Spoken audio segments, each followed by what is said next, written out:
We want to welcome everybody to today's webinar using FIAs and as an alternative to bank CDs. Joining us today is Jeremy Rubin, Regional Vice President for Platinum Partners, one of Great Plains Distribution Partners.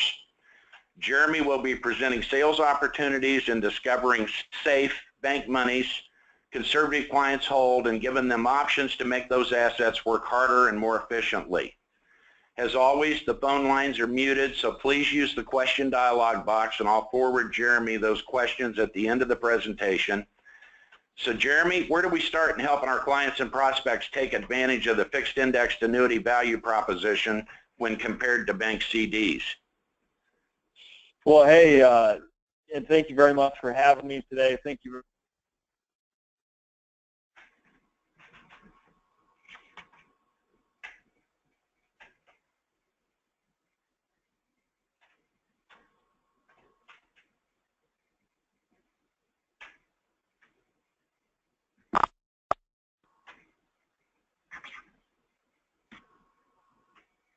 We approach October, which is statistically one of the largest months for CD renewals. Hopefully you can take pieces of this presentation and put it into your practice and implement it for the rest of the year. Again, as Rob mentioned, I'm with Partners Advantage. I'm happy to be on the call today. We're going to basically hit this from a concept level. And again, talk about some verbiage, talk about some places where you can maybe uncover these opportunities. When it comes to actual product placement, that's what Rob Edwards and the Great Plains Annuity team are for. You'll have their contact information here at the end of the presentation. Make sure you're giving them the call once you've gotten a horse to water and they're ready to drink. They can help you get that right product and get that in place. We're going to touch on a couple of product ideas, not specific products, but just length of term, features, things like that. But first, to get to that point, a couple of things I want you to consider is, first of all, how do we uncover these assets? How do we get clients comfortable with talking about safe money or bank money, money that typically, more times than not, they don't include it in the original financial plan. Why? Because it's their bank money and it's going to stay in the bank. What else would they do with it, right? Or it's their emergency fund for when the world comes to an end and everything they own breaks and they have to replace it all in 1 week. That's really why some of these folks stock that money away. So we're going to talk about some of the questions we can use to get the questions out there and get the curtains pulled back. We're going to talk about client profiling. How or why did this money end up in the bank to begin with? We're going to talk about what's really happening to those client funds, and really that's a key feature to this conversation, is educating the client as to what's really happening to their money, put some real numbers to it, show them what they think is happening and compared to what's really happening, and then we want to talk about asset efficiency. Again, one of the pushbacks you'll get from a client is, why are we talking about my safe money? I've got these IRA funds and I've got this non-qualified mutual fund portfolio. Why are we talking about my bank money? And we'll show them why they need it working as hard and efficiently now more than ever. And then start to finish, like I mentioned, we're going to talk a couple of different options, ends of the sales cycle, and giving, again, clients options instead of just cramming one solution down their throat. Give them a couple of options, a couple of different terms, maybe some different features. Turn that yes or no into which one of these works for what we're trying to accomplish. So where to start? Obviously, the first one, fact finders. Conservative money planning is an incremental part to the overall financial plan. Again, you might get some pushback there. But again, make sure we're implementing those questions on the fact finder. Where do you bank? What kind of banking are you doing there, etc. And that can be at the initial fact finder or at your annual review or policy delivery. The second one down. If you're delivering a life policy, a DI policy, maybe you do some property casualty. Hey, Mr. and Mrs. Client, we've got you set up on EFT or Easy Pay with your bank or your ABC credit union. Tell me, are you doing any other banking with that institution? And they might start to mention savings or CDs or money market. And honesty always wins, right? The reason I'm asking this question is we might have a more efficient solution that ultimately has a better rate, gives you some tax deferral, gives you some legacy options if this money never is spent down, et cetera, et cetera. And then client reviews, again, May and October, statistically the largest months for CD renewals. We're gonna in a perfect world, there'd be a valid reason, a valid excuse that these people are renewing these CDs, but more times than not, it's just out of convenience. It's out of a little bit of laziness, a little bit of uneducation. They don't know what else is out there. They don't know where else to go with these funds, and that's where we come in. So client profiling. The folks that are already investing in bank products, money market CDs, and renewing those are people that want to protect what they already have, whether it be their income, their savings, their bonus, maybe some inheritance they received. They're conservative, forward-thinking people that, again, want to protect what they have. If you've got a property casualty relationship or you do property casualty yourself, this is a great segue, a great cross-sell for that life insurance, DI, long-term care placement, as well as your property casualty relationships. And then, you know, none of us want to lose money, right? Well, these are the folks that take it even a step further to the point, maybe even to a fault, where we don't want to lose money. We're going to go in the bank and earn next to nothing and let inflation deteriorate that. So we'll touch on that here in a little bit. Those are the folks that are adamant about protecting their money. Those are the folks where we're really going to have to put the pen to pad and show them the numbers of what's happening to that bank money. These are also folks that love guarantees. A guaranteed next to nothing is guaranteed. They love it. At least I'm earning something. That conversation, again, that falls under the math and showing them what's happening. Folks that are comfortable setting their way, maybe they've got a great relationship with the banker or the bank, or they like the idea that they can walk down the street and they have that liquidity option. You know, we can show you how to talk around that as well. And this is also a great opportunity for a cash-rich business, again, or an association where they've got cash. They need to have it handy, but at the same time, they're not getting any kind of yield from their bank. Another great opportunity if you're doing any business planning or have business owners in your book of business. So how and why do banks, CDs, get or attract all these funds? First of all, protection of principal. And that goes hand in hand with the bottom one, that FDIC protection.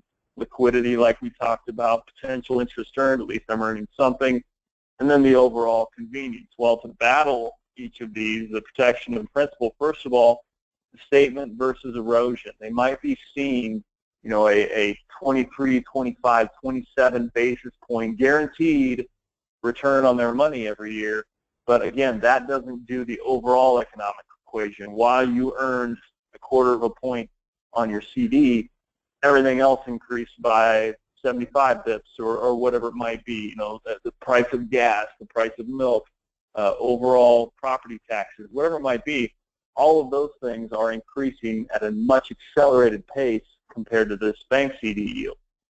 The liquidity, you're going to have those folks that think, you know, I've got $100,000 sitting in a bank CD, but I need to have access to it all tomorrow.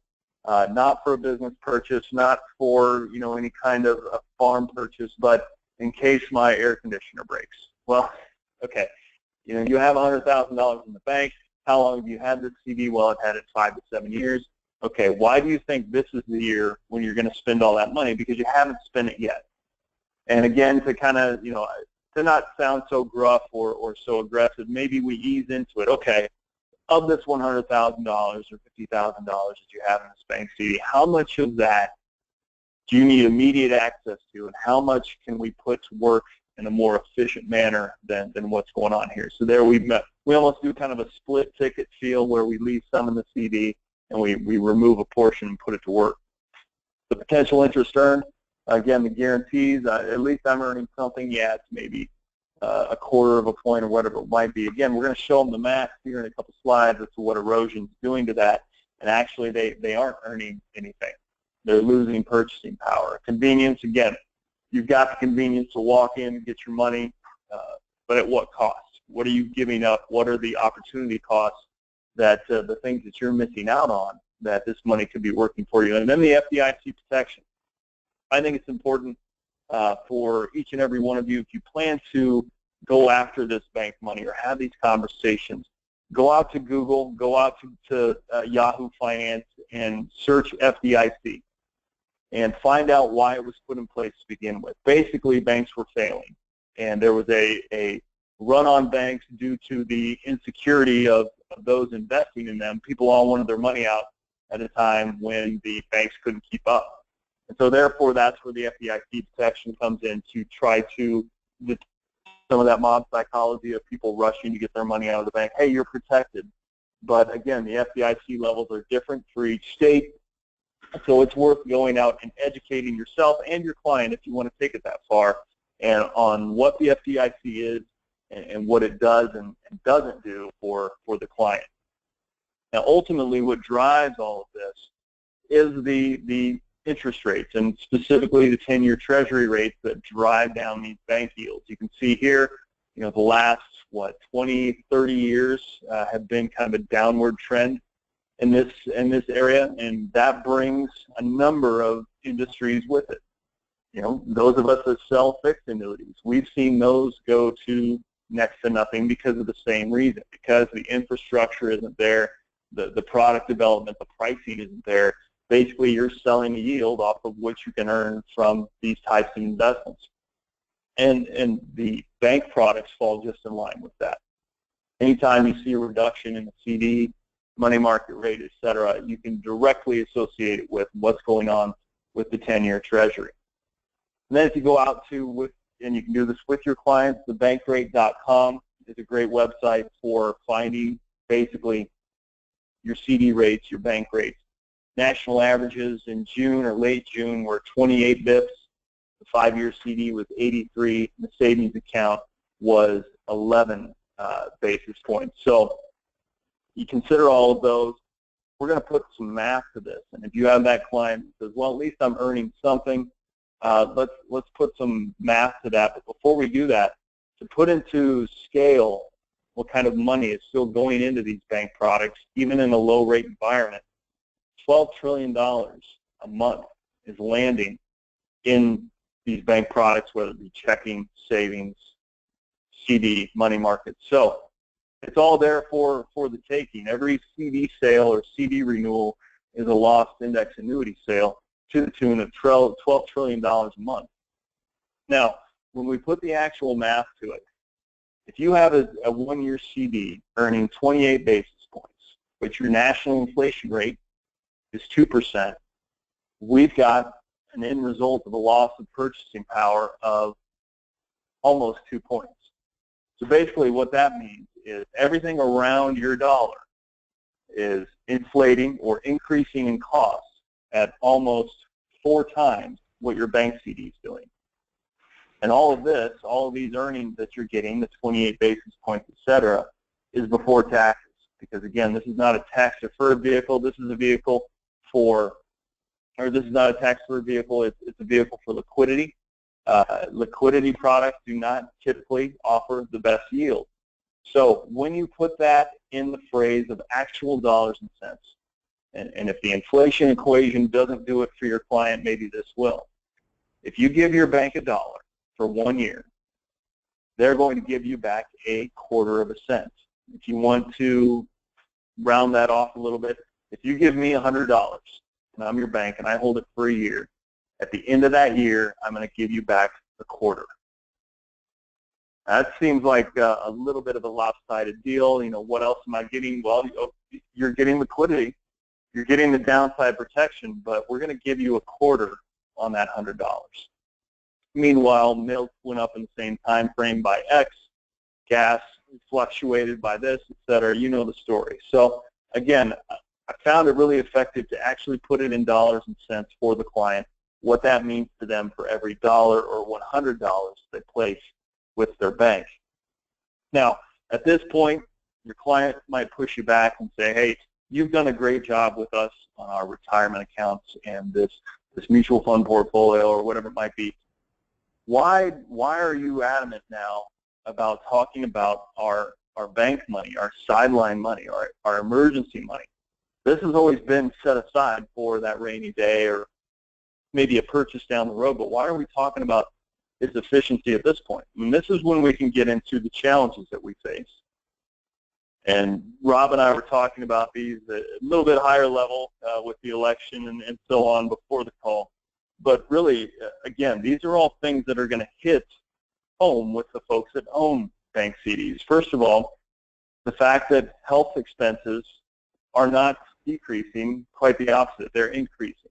And they even get more expensive in those twilight years, ages 70 to 85, up to age 100. Those are our most expensive years of our life. Have we set enough aside in our retirement accounts, in our non-qualified funds, to subsidize and pay for those things? Combining the escalation of healthcare costs with the simple fact that we're all living longer. You can see the statistics here. There were 2,300 people in 1950 that were 100 years of age or older. In 2050, they expect that number to be 600,000. And again, combining that with the previous slide of the escalation of healthcare expenses, it's a recipe for a disaster if we haven't done the proper planning. But it doesn't stop there. You've got the insecurity of Social Security. For those of you that maybe sell income riders, you typically describe an income rider as a pension-like investment or a pension-like income stream. Why do we use the word pension? Because everybody that had a pension or has a pension loves it. Everybody that doesn't have a pension wants one. But unfortunately, employers are doing away with those because of the cost to support them, the cost to fund them, the dependence that people are placing on them for their retirement. And that's again another recipe for deconstruction. That's really what the Social Security program is a national pension that those of us that contribute through employment are all eligible for. What's the security? What's that going to look like when your client age 60 decides to turn that on in 6, 7, 8, 9 years? What is it really going to look like? And we can walk them through the website, go out and get the actual numbers, but is it going to be enough? And then lastly, the federal deficit. At some point in time, our country is going to have to make a turn to solvency. We're all going to be on the hook for that, for our portion, whether it be through legislation, taxation, all the above, in some way, shape, or form. This is not going to just go away. This is all going to be a team effort, whether we like it or not, to make this thing whole. And again, that's another challenge that we face. So there's 4. The healthcare increase, the fact that we're living longer, the insecurity in Social Security, and the federal deficit. Again, all encompassing. That is why we need all of our clients' money working as hard as possible and as efficiently as possible now more than ever. And that's where we get into these public misconceptions. So at this point, maybe your client's buying in, you're getting to body language, yes, okay, let's move my CD money to mutual funds, or let's move it to our brokerage account. And if you look here, you see the low-risk products there on the bottom. That's what we're talking about, your money market, certificate of deposit, savings account, low risk, low return. The common misconception when you throw these things at a client and you combine the facts of what that CD isn't earning, the fact of what it's losing to inflation, and all of the elements around us that we're up against, healthcare costs, living longer, Social Security, federal deficit. Again, the knee-jerk reaction, the public misconception can be, I'm going to go to the other side of the spectrum. I'm going to move this money into stocks, move it into mutual funds, be as aggressive as possible, because now I'm spooked. I'm freaked out. Again, that's the misconception. We very rarely would we ever ask a client to take on that kind of dynamic risk shift, right? The other thing I would say, which is a public misconception, or just not a conception at all, is if your client does not own an index annuity, if you haven't presented and positioned an index annuity with them, I would promise 9 times out of 10, those clients or prospects have no idea what an index annuity is. They don't know what it is. They don't know what it does. Therefore, they don't know where it fits in this overall product spectrum. But as you can see, we show them how the index annuities can bridge the gap between those low-risk, low-return products and the high-risk, high-return products that they are naturally, again, knee-jerk wanting to go to in light of having this sense of urgency and this little bit of reality dosed in with what their bank money isn't doing. So we get to this point where, okay, they're comfortable with the idea of considering moving all or a portion of this bank CD. But again, you've got that person that still is bent up on liquidity. They're bent up on, maybe the idea they don't want to commit to a long-term surrender schedule. That's where we can go back to Great Plains Annuity, ask Rob or his team, hey, what's a great short-term fixed index annuity, or what are MIGA rates right now, which again, they're not great, but there are some out there that will come out and hold a strong rate for a little bit. Maybe that fits what the client's trying to do, but again, they're picking up tax deferral. They're not taking on any additional market risk. We've got the protection of principal. We've got the opportunity to outperform those CDs, whether it be just through the fixed account, or a straightforward S&P, or a combination of those available. They've got the shorter surrender schedule, maybe 5 years, 4 years, 6 years. They're going to have some liquidity. 10% after the first contract year is typically what we see in our industry. And then if we can find it, we can put them in a product that has that return of principal or that return of premium option. Typically that's going to be a rider, or it's going to be built into the product. Typically it's not going to have any additional cost, but what it might have is a reduced cap or reduced upside. But basically this is the sale of least resistance. There's very little argument outside of wanting to be able to walk down to their bank and take that money out tomorrow. There's very little argument from an asset efficiency standpoint that the client can present that can really talk this thing down. Again, we're giving them tax deferral. They're going to have the liquidity while keeping the contract in place.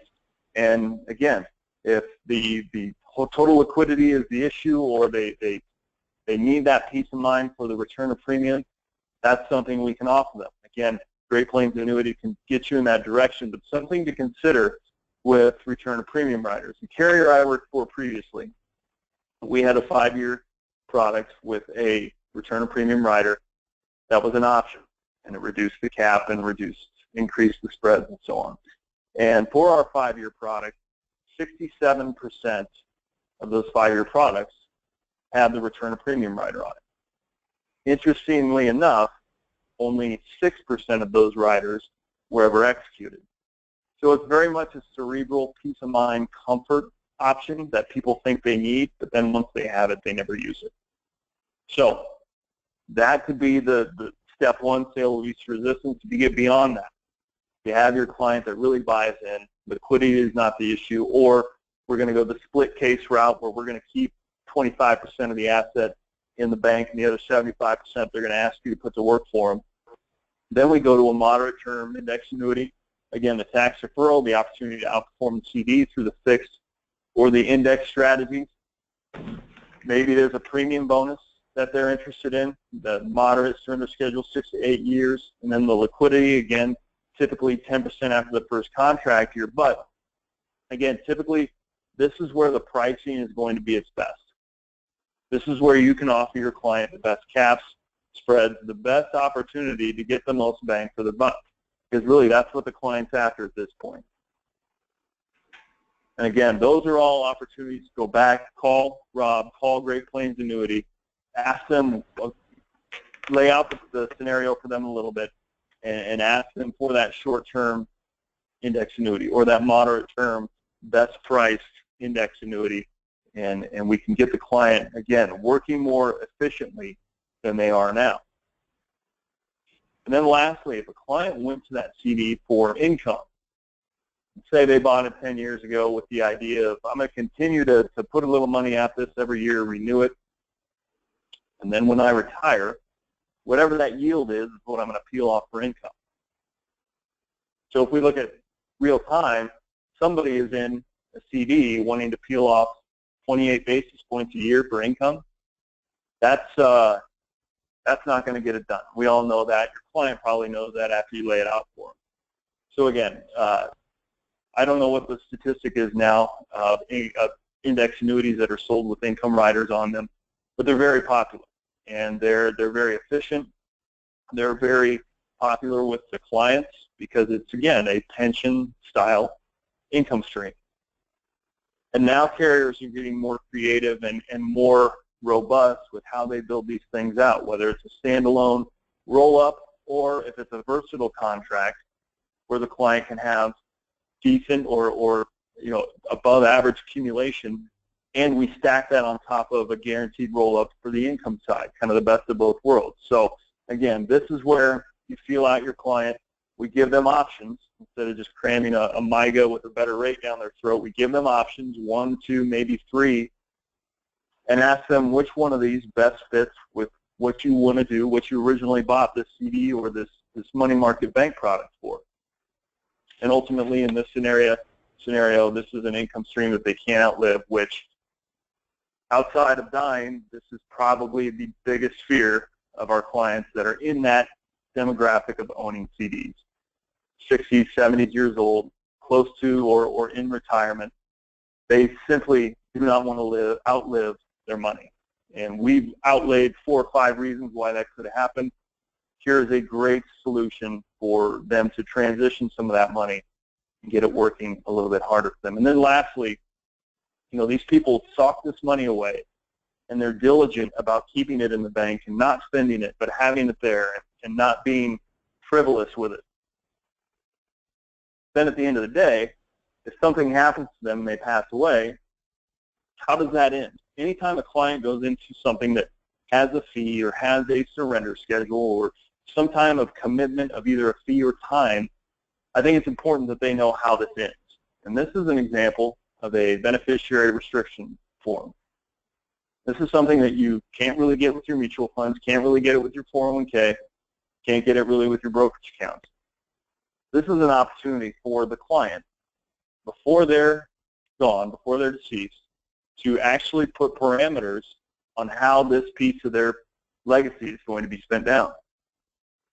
And for example, the client purchases an index annuity, and they're going through the beneficiary section, and they say, well, I want to leave this to my 4 kids. I love them all equally, but Johnny loves to buy motorcycles and guitars and Trans Ams. I'm worried about how quickly he's going to spend down this money. That's where this form can be put in place.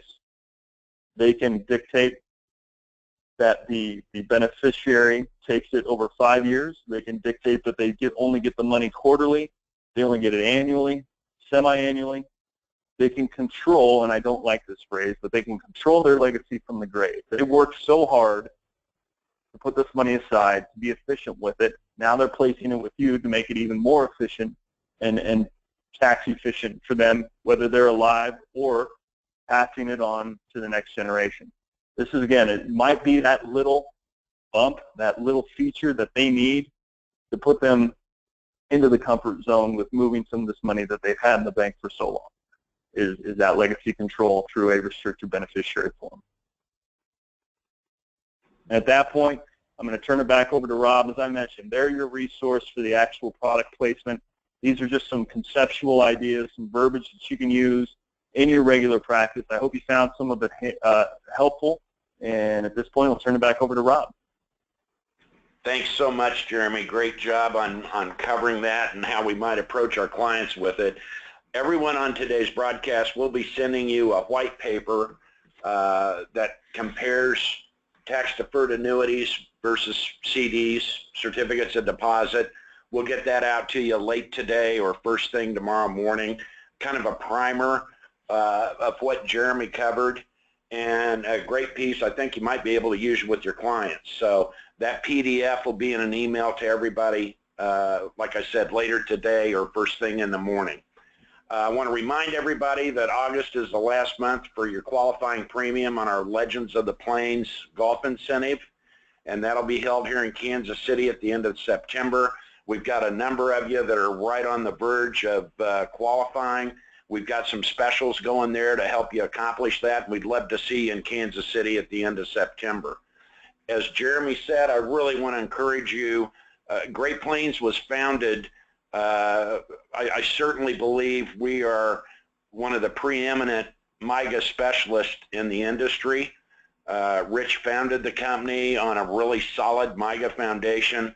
All of our annuity specialists and folks that can help you with case development are well versed on looking at what's available, knowing what's available, and helping you with case development. So as Jeremy said, I'd sure want to encourage you to check in, ask where what kind of rates. I want to feature that return of premium concept that Jeremy talked about. We know how successful that's been over the years. That is a huge client comfort level, as Jeremy said, and we have a number of products that offer that feature as well. When you call and talk to your annuity marketing specialist, be sure to ask about our free E&O and lead program incentives, how we can help you with that. I want to thank Jeremy again. I want to thank everybody for joining us today. Have a great week, and until next time, good sailing. Thank you.